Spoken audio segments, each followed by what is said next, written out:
అధ్యక్షులైన రోజు నుంచి మన కార్యకర్తలకి అండగా, నాయకులకి అండగా, ఎక్కడ ఏ విషయం అవసరమన్నా కూడా పరిగెత్తుకుంటూ వచ్చి మనకి అండగా నిలబడుతున్నారు. కాబట్టి కార్యకర్తలకు చెప్పిన ఒకటే, ధైర్యంగా ఉండండి. తప్పు చేసిన వారు ధైర్యంగా ఉన్నప్పుడు తప్పు చేయని మనం సంక్షేమం అభివృద్ధి చేసిన మనం ఎందుకు భయపడాలని కూడా ఈ సందర్భంగా తెలియజేసుకుంటున్నాం. మీకు నియోజకవర్గంలో నేనున్నాను, జిల్లాలో కర్ణాటక గారు ఎంపీ ఉన్నారు, రాష్ట్రంలో జగన్మోహన్ రెడ్డి గారు ఉన్నారని కూడా అందరికీ తెలియజేసుకుంటున్నాం. మన పార్టీకి పోరాటాలు తప్ప కాదు, మన పార్టీ పోరాటంలో నుంచి పుట్టిన పార్టీ, ప్రజల కోసం పుట్టిన పార్టీ. ఈ రాష్ట్రాన్ని అభివృద్ధి చేయాలి అని ఏ కలవైతే వైఎస్ఆర్ గారు కన్నారో వాటన్నింటినీ కూడా 60-70 సంవత్సరాలు ఈ ప్రజలకు అందుబాటులోకి రావాలి అని పార్టీ పెట్టి మీకోసమే ముందుకు నడిచిన జగనన్న పార్టీ, ప్రజల పార్టీ, మన పార్టీ.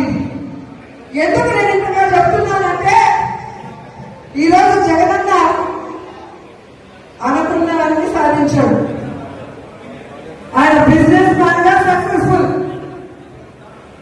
ఆయన ఫ్యామిలీ మ్యాన్ గా సక్సెస్ఫుల్, ఆయన సీఎం గా సక్సెస్ఫుల్. ఇంకేం అవసరం ఉంది? కానీ రాష్ట్రంలో కూటమి ప్రభుత్వం వచ్చిన తర్వాత వాళ్ళు చేస్తున్న అరాచకాలు, విధ్వంసాలు చూసి మనని నమ్మిన కార్యకర్తని మనం కాపాడుకోవాలి, మన ఓట్లేసిన ప్రజలకు మనం అండగా నిలబడాలన్న చిత్తశుద్ధితో ఆ రోజు నుంచి ఈ రోజు వరకు పని చేసుకుంటూనే వెళ్తున్నారు.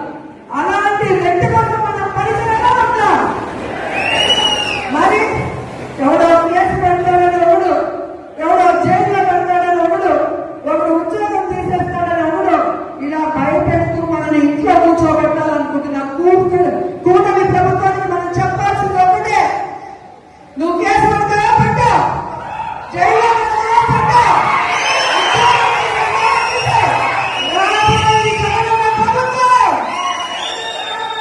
కేసులు పెట్టడానికి, విధ్వంసాలు సృష్టించడానికి వడ్డీతో సహా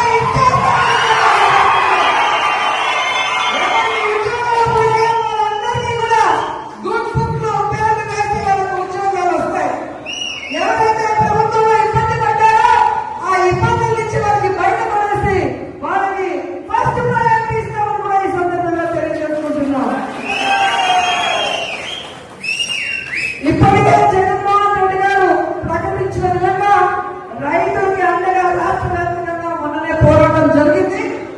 రేపు ఈ విద్యుత్ బిల్లుల పెంప మీద రాష్ట్ర వ్యాప్తంగా నియోజకాల వారీగా ఉద్యమం జరుగుతుంది.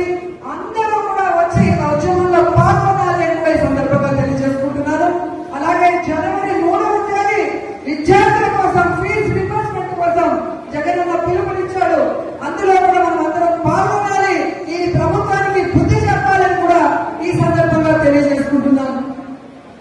ఎందుకంటే మనం సైలెంట్ గా ఉంటే పచ్చ ఛానల్లో అబద్ధాలు చెప్పడం తప్ప ఇంకోటి చేయదు.